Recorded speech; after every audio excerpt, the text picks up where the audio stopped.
me take this out, is that okay? Everyone's very quiet. I'm Nigel Pimmolt. I currently work for the Methodist Church. I did work for Frontier Youth Trust for 15 years, but they now allow me to work with adults as well as children and young people.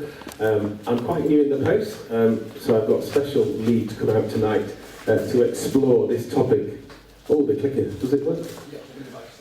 Around anti-oppressive practice. We will see if we have any success. They waited patiently.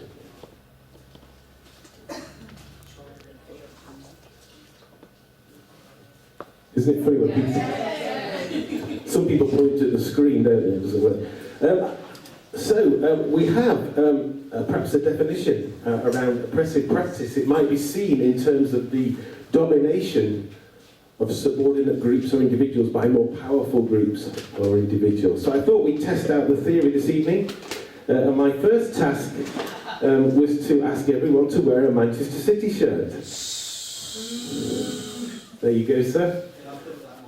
There you go. Bless you. My second thought was to give everyone a pork sausage. That would be treating everyone fairly and equally, we might say. Or my third invitation, and my former charismatic days, this would have happened, where everyone was mandatorily asked to speak in tongues for what seemed like an age. Nothing wrong potentially, especially the Manchester City one, with any of these ideas, but they're all potentially oppressive.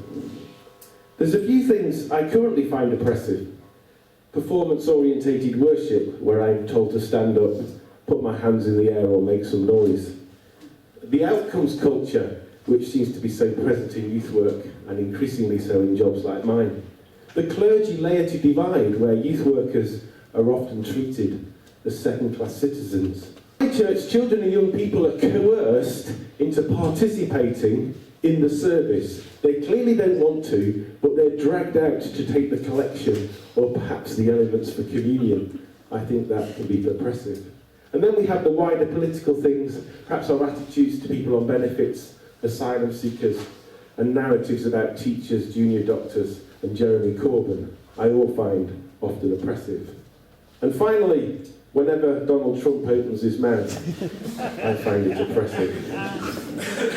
Of course, we all risk being oppressive because we have power, and in that moment, we can encapsulate the capacity to discriminate and dominate whoever we want to. I don't think youth work or ministry is ever neutral. So, the focus of my bit in the book, hands in the air everybody, Neil Thompson developed a model to try and help us. Oh, that's spoiled that bit, hasn't it? That's spoiled that bit. Can you do it manually? Is that okay? Thank you very much. Yes, Neil Thompson, he developed a model to help us understand what discrimination might look like and how it might lead to us being oppressive. He came up with this PCS model, as it's called, explaining power relationships between individuals, groups, and society.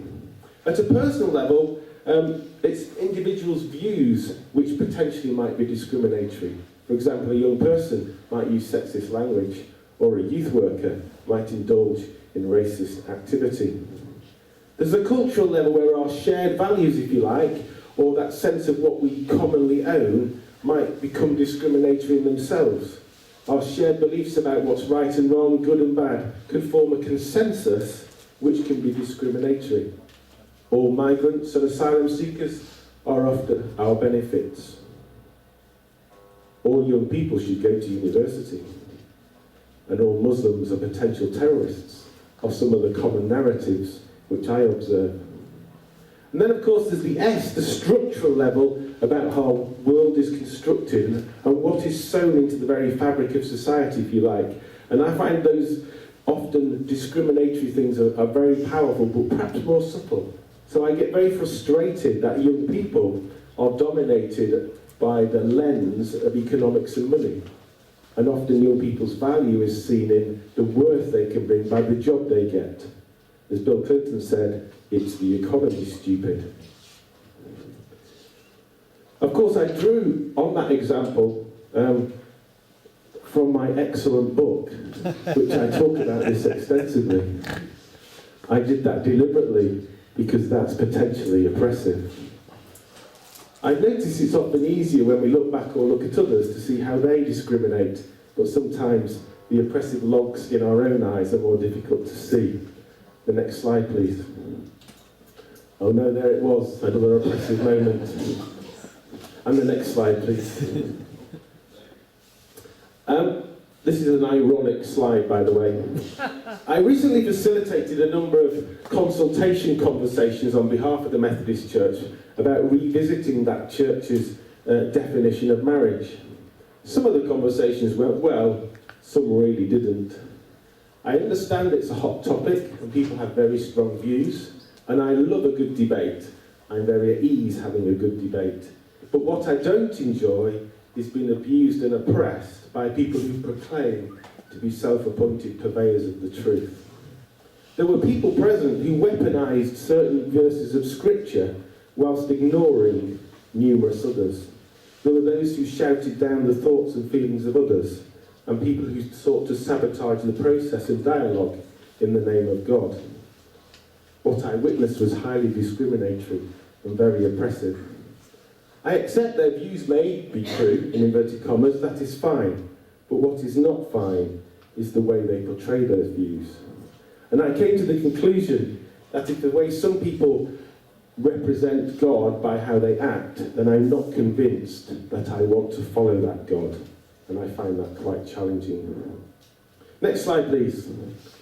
This is a common slide which is found on the internet explaining the difference between these various components. I think we've done quite well in youth work to get equality more on the agenda, but perhaps we can do more.